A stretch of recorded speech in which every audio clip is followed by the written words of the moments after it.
وبيطلع جين وفريقه المركز الثاني وبتضيع عليه الوظيفة اللي كان رجل الأعمال وعده بيها. وبياخد جيانج وفريقه المركز الأول وبيكون مبسوط جدا وبيطلعوا يستلموا الجايزة بتاعتهم. وتاني يوم بيكون جيانج مع شي في الحديقة وقاعدين يتكلموا، وبيجي رجل الأعمال وصاحبته واللي بتكون صاحبة شي، وبتقترح عليهم إنهم يخرجوا معاهم وبتوافق شي وبيروحوا ياكلوا سوا. لكن رجل الأعمال بيفضل طول الخروجة بيحاول يقنع جيانج إنه يشتغل معاه ويكونوا شركاء لأنه موهوب جدا في البرمجة. وبيكون جيانج مش حابب الفكرة خالص وبيزهق من كلامه وبيقوم وبيقول لهم إنه داخل الحمام. وبتتضايق شي هي كمان وبتقوم وبتخرج وراها صاحبتها علشان تصالحها. وبيدخلوا وبيرجع جيانج ويقول لهم إنه لازم يمشي وياخد شي وبيمشوا. وبعدها بيروحوا لاصحابهم في مطعم وبياكلوا معاهم وبيشربوا احتفالا بفوز فريق جيانج في المسابقة. وبنروح لتشو اللي بعد الحفلة بيتخانق الأصحاب عليها وبيقول لها جون لها لازم تختار حد فيهم، يا إما هو أو وان دلوقتي علشان يكون معاها لأن هما الاتنين بيحبوها. لكنها بتختار جو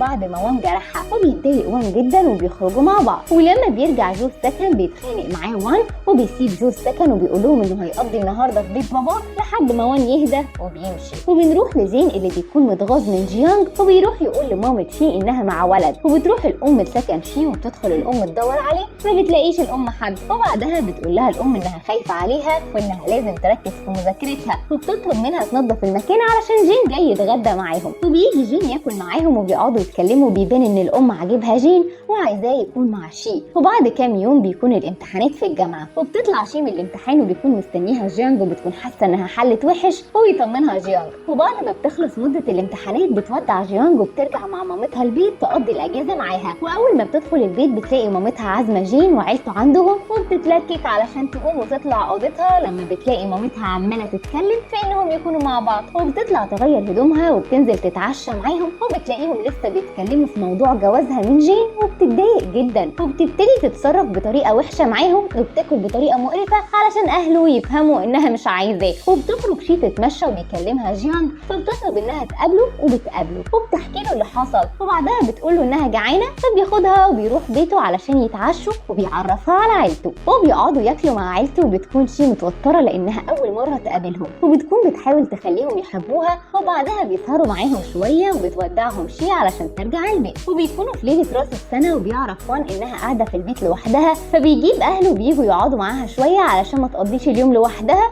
وبيمشوا بعد ما يقعدوا معاها شوية. وبيعرف جيانج إنها قاعدة لوحدها فبيروح لها علشان يحتفل معاها وما تكونش لوحدها برضه بعد ما مامتها سافرت لشغلها وأبوها خرج. وبيجي باباها وهما مع بعض فبتخليه يطلع فوق علشان أبوها ما يشوفوش وبتفتح لباباها وبيشوف باباها البلطو بتاع جيانج وبيفتكر إن الأم بتخونه فبينزل جيانج ويقول إنه بتاعه وبيعرفه بنفسه وإنه حبيب شي. وبيقعد الأب يستجوبه ويسأله عن كل حاجة تخصه. وبعدها بيلاحظ جيانج إن الأب بيحب الشطرنج فبيقترح يلعب معاه علشان يقدر يقرب منه ويقعدوا يلعبوا مع بعض. وفعلا بيبقوا صحاب. وأول ما بيمشي بتكلم الأم الأب وبتقوله إن شي سقطت في امتحاناتها وتاني يوم بترجع من سفرها مخصوص علشان تعاقب شي. وبتتأسف لها شي إنها فشلت في أول سنة ليها وبتقول لها الأم إنها عارفة إنها مع جيانج وإنه السبب في فشلها. وبتتخانق معاها وبتقول لها إنها لازم تسيبه. وبتتخانق معاها شي لإنها مش عاوزة تسيبه وبتقول لها إنها حرة في اختيار حبيبها وإنها مش هتسيبه. وبتعاقبها أمها بالحبس في البيت. فبتطلع تكلم جيانج اللي بيكون رجع السكن علشان عنده تدريب في شركة وبتحكي له اللي حصل. وتاني يوم بيروح جيانج الشركة اللي هيتدرب فيها وبيخليه الرئيس يشتغل تحتيه على طول. وبيكون عاوز يثبت نفسه في الشركة وبيجتهد جدا وبيفضل كمان وقت زيادة بالليل علشان يقدر يخلص كل الشغل المطلوب منه. وبيدخل لصاحب الشركة وبيقول له إنه خلص اللي مطلوب منه وبيلاقيه واقف في مشروع صعب وبيقترح عليه المساعدة فبيوافق وبيخلي جيانج يساعده. وبيكون المدير معجب جدا بشطارته وإنه شاطر كده وهو لسه طالب في الجامعة. وبعد ما بيخلصوا الشغل وبيقولوا المدير إنه عازمه على العشاء وبينزلوا مع بعض. وتاني يوم بتيجي شي وبتسيب شنطتها مع أصحابها وبتروح لجيانج علشان تفاجئه إنها رجعت. وبيخرج جيانج مع أصحابه بالليل يتعشوا وبتيجي شي علشان تفاجئه إنها رجعت. وبعدها بتاخده وبتكون عامله له مفاجأة إنها أخدت له سكن جديد ووضبته غير بتاع الجامعة وبيتبسط جيانج جدا. وتاني يوم بنروح لتشو وهي قاعدة بتاكل وبيجي جو وبيعمل لها جو رومانسي جدا علشان علشان يخليها تحبه، لكنها ما بتقدرش وبتطلب منه انهم يسيبوا بعض. وبيوافق جو بيسيبها على راحتها وبيستأذن ويمشي. وبيحصل مشكلة في الشركة وبتتسرب مشاريع، وبيعمل اجتماع عاجل وبيدافع جيانج عن نفسه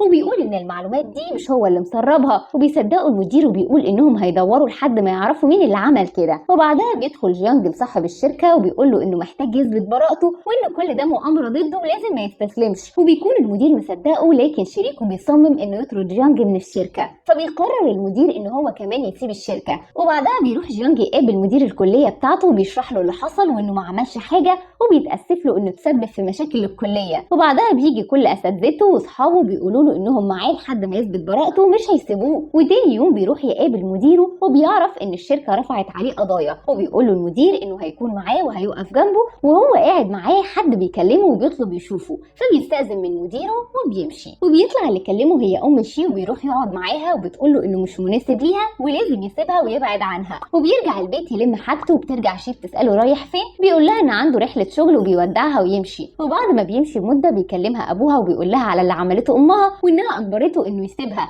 وبتقعد تعيط لانها بتحس انه مضغوط جدا من كتر المشاكل اللي هو فيها. وبيرجع جيانج للبيت وبتحضنه وتعيط لانها كانت فاكراه مش هيرجع. وبيقعدوا يتكلموا ويطمنها وبتساله على مشكلته وبيقول لها انها خلاص اتحلت، لكنه هيحكي لها التفاصيل الصبح. وتاني يوم بيوريها الخبر اللي بيثبت براءته. وبنروح لوان بعدها اللي بيعرف ان تشو سابت جو وبيقرر يعترف لها بحبه. وبيروح لها عند السكن وبيزعق وبيقول لها وبيطلب تسامحه، وفعلا بتسامحه وبيبقوا مع بعض. وبعد لما يبقوا في ثالثه جامعه بنروح لجيانج اللي بيقول لشي انه قرر انه يبدا شركته الخاصه، وبتشجعه شي وبيأجروا مكان للشركه علشان يبتدوا شغل. وبتكون شي بتساعده وبيفتتحوا الشركه وبيكون معاهم كل اصحابهم، وبتكون شي فخوره بيه جدا. وبيقدموا على اول مشروع ليهم وبيبتدوا شغل، وبيخرجوا يحتفلوا بعدها بسبب نجاحهم. وبعد ما بيتعاقدوا مع شركه كبيره بتحصل مشكله في البرنامج بتاعهم، وبتحصل مشكله مع الشركه اللي متعاقدين معاها، وبيقعدوا مع بعض يفكروا في حل للمشكله اللي هم فيها وبيحاولوا يصلحوا البرنامج بتاعهم. وبيفقد جيانج الامل وبيقول لهم انه هيقفل الشركه، لكنهم كلهم بيعترضوا وبيرفضوا قراره ده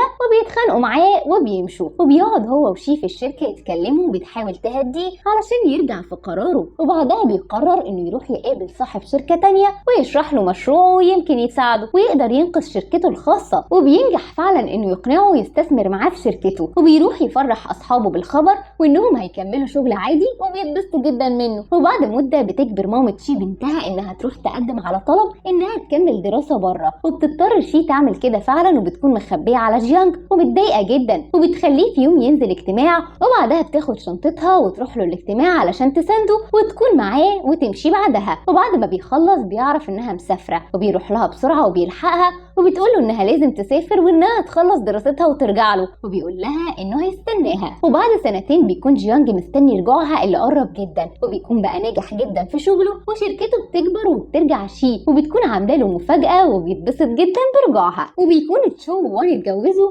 وتشو بتكون حامل وبيبلغوا شي الخبر وبتتبسط جدا. وبعدها بيروح جيانج يطلب ايد شي من اهلها وبيوافقوا وبيروحوا يسجلوا الجواز. وبعدها بيجهزوا اليوم الفرح وبيعملوا مراسم الجواز، وبعدها بيعملوا احتفال وبيخلوا كل اللي يجي يلبس لبس مدرسة الثانوي علشان يتعرفوا على بعض فيها. وفي الفرح بتحصل مشكلة في البرنامج بتاعهم في الشركة، فبيسيبوا الفرح وبيقعدوا كلهم يحلوها، وبعد ما بيخلصوا بيكملوا الفرح وبيكونوا مع بعض للأبد. وبكده يكون خلص مسلسل.